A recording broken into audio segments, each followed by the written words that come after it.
Shut the cock out, folks. Charlie. No, I'm not in Hobo Depot. I'm outside Hobo Depot. Hobo Depot's right there. Alright. Alright. Alright. So, so I bought this pretty much brand new. This is a 1997 Fender John Shure. All right. Love the way it looked. Love the way it react. Missing something. For me, it was missing something. Um, I don't know. I was looking for something else, and I said I wanted to do things for her to change her attitude. I knew what she was capable of. I just felt like what was in it didn't give me what I actually really wanted after I got it. All right, so cause you know how we do this stuff like. All right, so shout out Kaka, folks. All right, so let's look at her. This is a 1997, and this is a custom color. That color, it was hard to get this color. This is called Desert Sand. Let's look at it. So you're looking at it, you go like, what the, what the, what the, what the, what the. All right, so I put Delanos in it, the oval shaped Delanos, and I put an all deer preamp in it. This is a Pro Z with a switch, and a custom. I built, made a custom pick guard for it, custom plate. I also use a Clemson bridge. I'm going to change that bridge and put a full contact bridge on it. It's a little heavy for me. She's beautiful. If you look at her, she's a 1997. Not only that, y'all, is that I changed the tuners too. These are hip shot lollipops. I didn't change. I just gold plated it. So this bass is the how can I say it? When it comes to jazzes, this is the epitome. All right, but it was missing something for me. All right, I'm still not finished with it. I'm still thinking on it. All right, so long as I'm still thinking on it, she's gonna be fine. All right, if you ever own one of these John Shures, I still got the original preamp, still got original pickups. If you ever own one of these are amazing sounding basses. Let me tell you who made this bass, I think famous in my opinion. Maurice Fitzgerald with his blue John Shure on Fred Hammond, Marvin Sapp, and a couple other people albums. Maurice, when I saw him play, John P. Key, when I saw Maurice playing his jazz on John P. Key stuff, blew me away. I was like, what kind of bass is that sounding like that? And then Maurice still got it. I talked to him a couple weeks ago, and he still has that bass, that blue bass. I said, man, you shouldn't. I think he still have it. I'm not sure. He made it sold to somebody. But anyway, that bass made history for me. That was the most incredible bass. All right, so I'm coming through my Paul. What's this? Oh, Phil Jones. I guess that Paul something. Sorry, Phil. Yeah, I'm coming through my Phil Jones, and the setting I got on this Phil Jones is basically the same setting I use on all my videos. Everything is down to 7. Everything down to 1. All right, because I want to hear the bass, not the amp. I know what the amp sounds like. I want to hear the bass. So on this though, because these pickups are so thick sounding, I had to turn the treble up to D10. All right, just to let you know. Let me make sure it's tuned. Because even I did that because the strings on this bass are pretty much dead to me. I didn't have a chance to actually restring it. If I'd have restrung it, then it would sound a lot more clear. So what you hear today are these strings. When I say they're kind of dead, they're kind of dead. They sound good though, but they're dead. Look, I ain't gonna lie, they dead.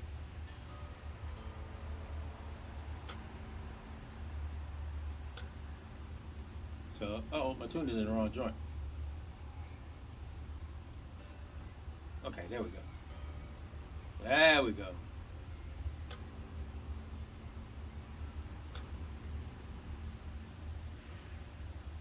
So and the thing with the hip shot tuners, it actually stays in tune. This has been in the case for a while. I haven't played it in a while. That's why I said the strings are kind of dead. Because when I was playing it, playing the snot out of it. I said snot. That's not a good word, is it? Yeah, it's kind of ugly when people listening to it. Okay, I played it really well. All right, so we're gonna turn. Like I said, you already got it set. So let's turn the mute on. Okay. So we're gonna turn everything off. This is an all deer Pro Z. We're gonna have to switch all the way down to the back, and we're gonna turn everything on. So it's really low. But I'm gonna tell y'all, the playability of this jazz, there's not another jazz Ultra or Texas T or whatever it is out there now. Don't touch this bass. A lot of people complaining about the preamp, and I'm like, you have to learn that preamp that bass had. That's all you have to just learn. We got 2,000 watt amps now. You mean to tell me you can't make that preamp do what he wanted to do with 2,000 watts? I gave you the frowny face. Rear pickup? I mean front pickup? Rear pickup. You can hear it's really low because I don't have a preamp on. Front pickup. But the feel of this neck is it's like a real jazz, man. It's like you expect to have a little meat in your hand. All right, so let's take the switch and put the switch in the middle and see what it does. Cleans it up a little bit. Up front, that's when it kicks in. Nothing is on. I have no mids on, no bass on, no treble on. So I could play the bass like this and be fine. Both pickups. Okay. Look. Okay.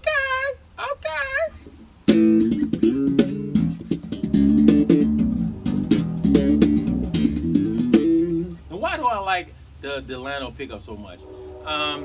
I like the voicing of the Deleno. It's so Germanish. Is that a word, Germanish? It's so unique sounding.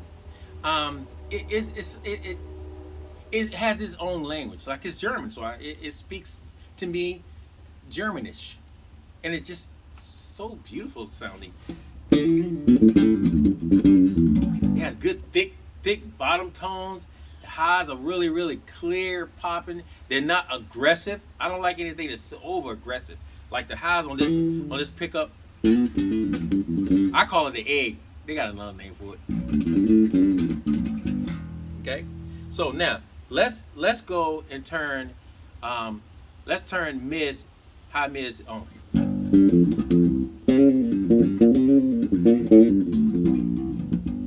Low mids. You hear it come up? Because the preamp is coming up. It's going to come up. I mean, what else is it going to do?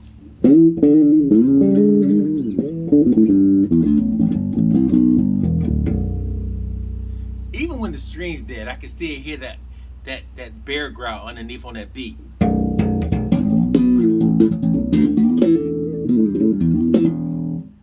All right, so let's turn treble to detent.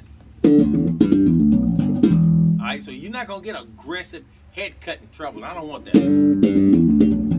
I want it to talk and be monstrous as it's talking, but I can still understand what it's saying.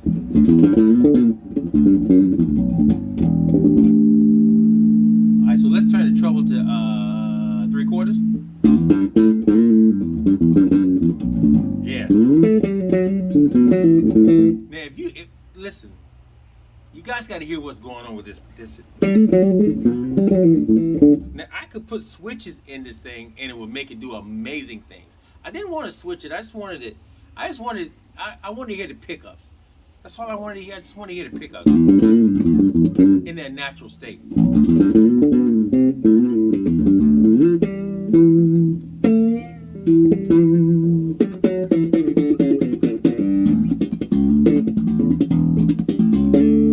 Okay, and they sound amazing to me.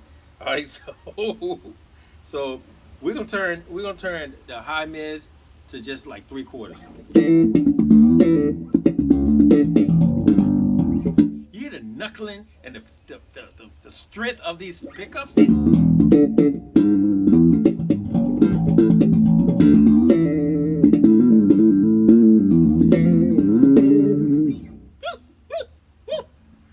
So let's turn um, let's turn low mids to D10.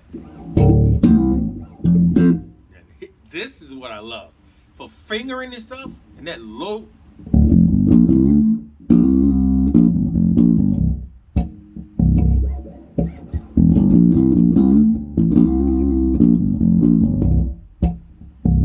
I'm not D-tune, I'm E concert.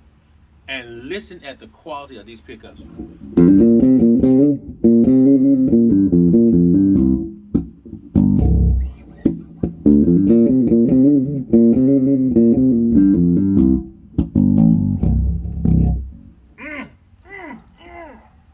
Y'all listen, you gotta hear the quality of these pickups. You gotta hear the tone of these pickups. The natural tone. I'm just thinking if I had switches in them, what I could be doing. I don't want switches in them. I want it to sound like this.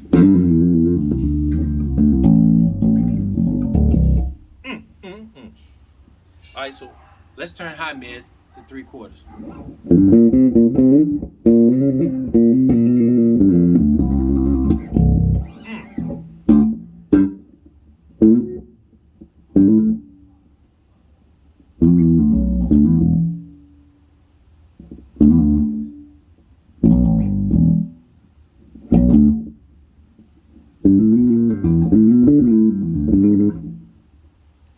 Now, let's turn bass to, it's already at D10.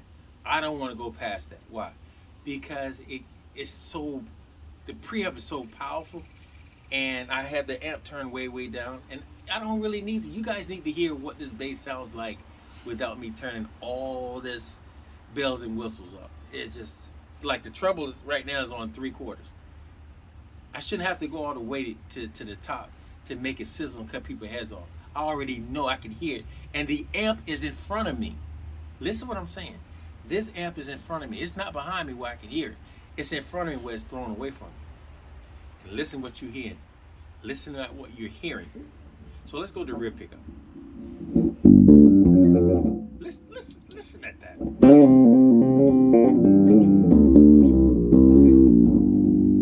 Front pickup.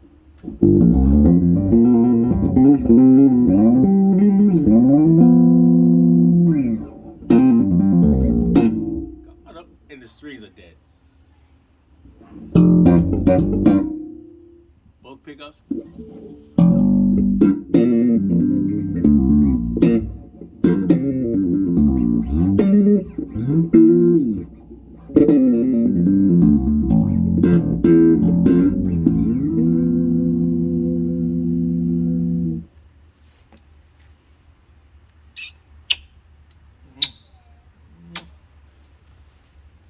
Once again, guys, I put these pickups in there because I wanted to hear some, I wanted my jazz to do something a little different, but still be a jazz, but thicken up. I need the thickness of the jazz. I needed the tones I was hearing. I needed them to be thicker, so that's why I put these extenders. I call them eggshells, but they're really extenders. The only thing I think I want to change because it makes it more weighty is the bridge. The bridge. Now the pickups itself has a little weight on it, so it will throw a little bit more weight on your bass. But this bridge is way too heavy for me, so I need to put another a Babbitt on it. I like to put or a hip shot, a very light hip shot, just to get some of that weight off, so I can manage her. Once again, guys, I want you guys to keep praying for the Hobo Depot and the Queen and I. Why? Because we do it for y'all every day. Whether you pray for us or not, we still praying for you guys. And we want you to know that one note really can save the world. Now, what I need you to do now is subscribe, like, share, and leave great comments. And please tell folks about my channel. So, shout the cock out, folks. I'll let you see it one more time.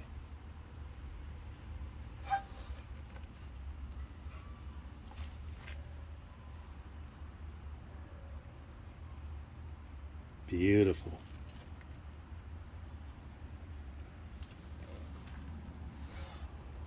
Beautiful, just beautiful. We out.